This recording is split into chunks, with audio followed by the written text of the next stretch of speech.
और गांव में बहुत ठंड पड़ रही थी। गांव पहाड़ों के बीच में था और उसी पहाड़ों के बीच एक नदी बहती थी। उसी गांव में मोहन का एक गरीब परिवार रहता था। उसके परिवार में उसकी बीवी ममता, उसकी एक 10 साल की बेटी पायल और उसकी माँ रहते थे। एक दिन सुबह सुबह ममता सबके लिए चाय बना कर लाई। इस बार तो ठंड ने हालत खराब कर दी है, ये लीजिए गरम गरम चाय पीजिए, थोड़ी ठंड से राहत मिलेगी। अगर मेरी प्यारी बहू ना होती तो इस ठंड में न जाने मेरा क्या हाल होता। सभी लोग गरम गरम चाय पीने लगे। तभी उसकी बेटी पायल ने कहा, माँ इस ठंड में मेरा ब्रेड पकौड़ा खाने का बहुत मन करता है। मैंने आपसे कितनी बार कहा है पर आप कभी ब्रेड पकौड़ा बनाती ही नहीं। बेटा, उसके लिए ब्रेड होना भी जरूरी है। हमारा गांव इतना पिछड़ा है कि यहाँ ब्रेड मिलती ही नहीं। अब जब तक इस घर में ब्रेड पकौड़ा नहीं बनेगा मैं खाना नहीं खाऊंगी। इतना बोलकर पायल अपने कमरे में जाकर लेट गई। उसकी माँ भी पीछे पीछे चली गई। तभी मोहन ने अपनी माँ से कहा, माँ देख रही हो अपनी पोती की जिद, ये सब आपके लाड़ प्यार का ही नतीजा है। अब बताओ मैं ब्रेड कहाँ से लेकर आऊँ? बेटा, उसने कोई बहुत बड़ी चीज तो मांग नहीं ली, ब्रेड पकौड़ा ही तो मांगा है। नदी पार करके बहुत सारी दुकानें हैं, वहाँ तुझे ब्रेड मिल जाएगी। अपनी बेटी की इतनी ख्वाहिश तो पूरी कर ही सकता है तू। मोहन गांव में घूमने निकल गया। बाहर हल्की हल्की बर्फ की बूंदें पड़ रही थी और ठंडी ठंडी हवाएं भी चल रही थी। मेरा गांव किसी कश्मीर से कम नहीं लग रहा है। गजोदर काका की चाय की टपरी पर जाता हूँ, वहाँ सब गांव वाले बैठे होंगे। मोहन चलते चलते गजोधर काका की चाय की टपरी के पास चला गया, जहाँ पर सभी गांव वाले आग जलाकर बैठे हुए थे। मोहन भी उन्हीं के बीच जाकर बैठ गया। अरे भाइयों, आप लोग इतना शांत क्यों बैठे हैं? अरे क्या बताएं मोहन भाई, हम सभी के घर में हमारी बीवी बच्चियों ने जिद कर रखी है कि उन्हें इस ठंड में ब्रेड पकौड़ा खाना है। चाचा की दुकान पर कभी ब्रेड रहती ही नहीं। क्या फायदा इतनी बड़ी दुकान खोलने का जब ब्रेड ही नहीं है तो। चाचा, ये लोग बिल्कुल सही कह रहे हैं। मेरी बेटी ने भी जिद बांध ली है कि वो जब तक ब्रेड पकौड़ा नहीं खाएगी तब तक खाना भी नहीं खाएगी। अरे गांव वालों, आप लोगों को अच्छी तरह पता है कि हमारा गांव कितना पिछड़ा है। यहाँ शहर से कोई ब्रेड देने तो आता नहीं, हमें ही नदी पार करके जाना पड़ेगा। और इस समय नदी पार करना खतरनाक हो सकता है। चट्टानें बर्फ बनकर नदी में गिर रही हैं। खतरे से खाली नहीं है नदी पार करना इस समय। हाँ, गजोधर काका की बात भी बिल्कुल सही है। अब अपने परिवार को कौन समझाए। आग तापने के बाद सभी लोग अपने खेतों में काम करने चले गए। काम करने के बाद दोपहर को जब सभी आदमी खाना खाने के लिए अपने घरों में गए तब किसी के यहाँ खाना ही नहीं बना, यहाँ तक कि मोहन के घर में भी। ममता, ये सब क्या तमाशा लगा रखा है? मैं इतनी ठंड में खेतों में काम करके आया हूँ, खाना ही नहीं बना। जब हमारी बिटिया ही नहीं खाएगी खाना तो खाना बनाने से क्या फायदा। सुबह से उसको समझा रही हूँ, समझने का नाम ही नहीं ले रही। मोहन गुस्सा होकर बाहर चला गया तो देखा सभी आदमी गुस्से में अपने अपने घर से चले आ रहे थे। मोहन ने उन लोगों से पूछा, अरे आप लोग बड़े गुस्से में लग रहे हैं, क्या हुआ? आप लोगों के घर भी खाना नहीं बना क्या? अरे नहीं भाई मोहन, हमारी बीबियां कह रही हैं कि जब तक ब्रेड नहीं लेकर आओगे खाना नहीं बनेगा। सब भूख हड़ताल पर बैठे, अब कुछ न कुछ तो इंतजाम करना ही पड़ेगा। हम अपने परिवार के लिए छोटी सी चीज नहीं कर पा रहे, मर्द होने पर धिक्कार है। चलो भाइयों, अब हमारे पास ब्रेड लाने के अलावा कोई रास्ता नहीं बचा। नदी के पास चलते हैं और देखते हैं नदी कैसे पार कर सकते हैं हम लोग। सभी गांव वाले एक साथ नदी के किनारे पहुंच गए। वहाँ पर एक नाव तो थी, लेकिन नाव चलाने वाला वहाँ पर दूर दूर तक कोई नहीं था। लगता है नाव चलाने वाले इतनी ठंड में अपने अपने घर चले गए होंगे। अब हमें ही नाव चलानी होगी।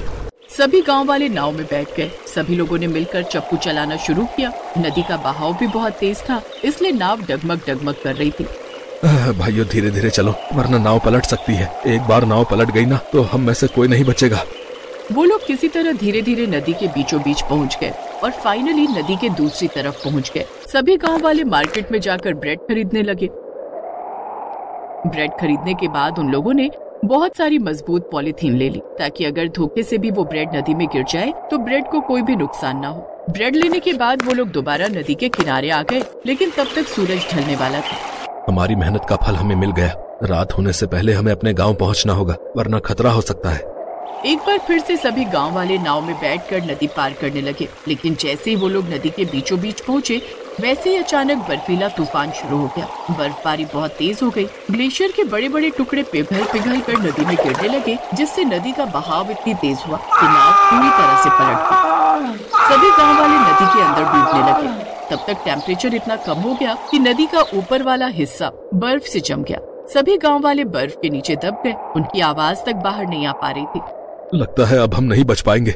वहीं दूसरी तरफ गांव में सभी का परिवार उनका इंतजार कर रहा था। काफी रात हो गई थी, लेकिन किसी के भी पति घर नहीं आए। मोहन का परिवार भी परेशान हो गया। माँ जी, काफी रात हो गई, अभी तक वो घर नहीं आए। बहू जाकर गजोधर काका की दुकान पर देख कर आ, सभी लोग वहीं बैठकर गप्पे मार रहे होंगे। ममता उसी वक्त मोहन काका की दुकान पर चली गई, पर वहाँ मोहन काका अकेले ही बैठे थे। धीरे धीरे गांव की सभी औरतें इकट्ठी हो गई। काका, हमारे पति आज यहाँ नहीं आए क्या? आप लोगों के भी पति गायब है क्या? मेरे पति भी अभी तक घर नहीं आए। कोई भी मेरी दुकान पर आया ही नहीं। कहाँ जा सकते हैं सबके सब? बिटिया, मुझे लगता है वो लोग नदी पार करके ब्रेड का इंतजाम करने गए होंगे, क्योंकि सभी मर्द इसी बात से परेशान थे।